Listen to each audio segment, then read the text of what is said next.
तुम्हारे साथ है। हिंदुत्व सम्राट बाळासाहेब ठाकरे यांचा जय असो। आदित्य साहेब तुम आगे बढ़ो, हम तुम्हारे साथ है। बस खरेदीमध्ये भ्रष्टाचार करणाऱ्या अधिकाऱ्यांचा धिक्कार असो। जय भवानी।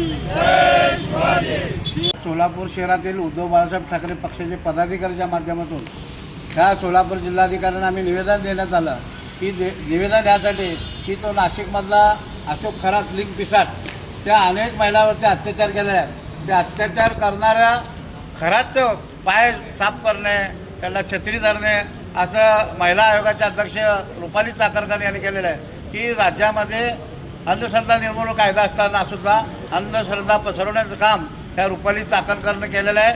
असे अनेक गुन्हे त्या बहिजातनं घडलेले आहेत। त्या खरात आणि या दोघांवरती कडक गुन्हा दाखल करणं गरजेचं आहे, परंतु आमचे शिवसेनेचे संपर्क प्रमुख माननीय सुषमाताई आमदार यांनी या महाराष्ट्रात पहिल्यांदा आवाज उठवलेला आहे। अशा या भाजप सरकारमध्ये अनेक लिंक पिसाट पैदा झालेले आहेत।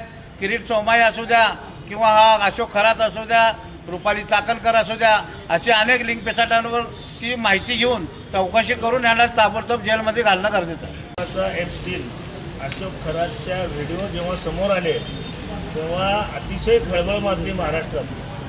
जवळपास 58 व्हिडिओ समोर आले आणि सुमारे 200 महिलांवर त्याने अत्याचार केल्याचं प्रथमदर्शनी निदर्शनास येत आहे। या अशोक खरातच्या चरणी महिला आयोगाच्या अध्यक्षा रुपाली चाकणकर होत्या। ते त्याचे पाय धुत आहेत, त्याला केक भरवत आहेत, त्याच्यावर छत्री धरत आहेत त्याला उन्हाचा त्रास होऊ नये म्हणून।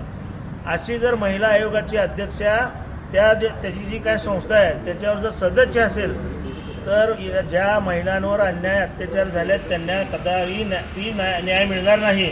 त्यामुळं तातडीनं महाराष्ट्र सरकारनं नव्हे राज्यपालांना आमची विनंती आहे की असल्या भ्रष्ट महिलेला की जिच्या संस्थेमध्ये महिलांवर अत्याचार होते आणि ती महिला आयोगाची अध्यक्ष आहे तिला तातडीनं दूर हटवावं।